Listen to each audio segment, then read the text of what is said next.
I see those eyes and my walls come down. I've spent my life building around, yeah.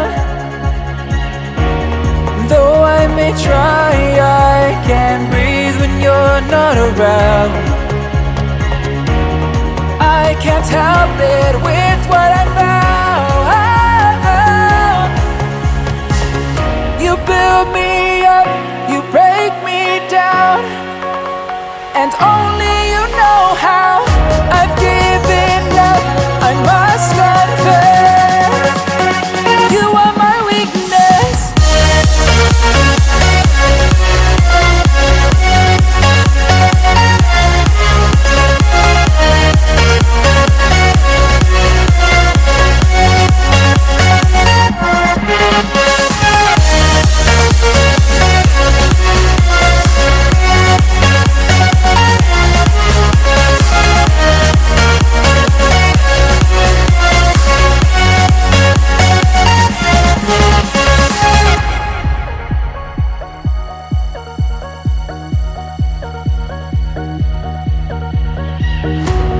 No matter what you throw my way, I'm yours.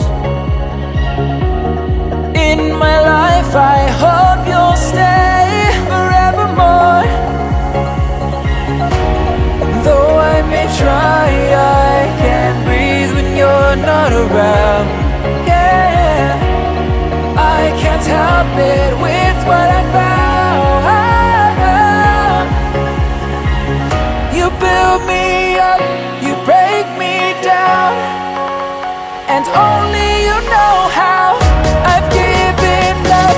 I must confess, you are my weakness.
I once again screwed up. Did not take a video of what my hair looked after I had bleached it again. So my hair had turned a green color and I bleached it, and I was trying to get this part to match this part, and it's not really working. I have an area where I dyed my hair dark brown, and then I used Pravana hair color extractor, and it seemed to have worked, but then when I bleached it, this part turned green, then it faded away. I tried to bleach it again and it didn't come out, and I tried to tone it and it did not work. So I'm still trying to get that out. I'm still in the process. I hopefully will be bleaching my roots and some of this weekend. So I should be doing that this weekend. But I just wanted to apologize. I'm trying to get everything together. I'm trying to edit a bunch of videos that I already recorded, and I'm very frustrated knowing that I did not post it. So this is what it looks like besides my roots. This is what it looks like from the last time that I bleached it. So there's still that weird banding, and yeah, I hate it. I just recorded a video about my natural hair, not the hair color, but my hair, what it looks like naturally, not straightened. So if you've not seen that, go watch that. It's very interesting. I could use your help on how to fix this mess, but yeah. So thank you guys so much for watching. Please subscribe, add me on Facebook, Twitter, Instagram, and make sure that if you have not already subscribed that you, or have subscribed, just make sure you click that bell for notifications so you'll get notified of when I post up new videos. Alright, so thank you guys so much for watching. Bye!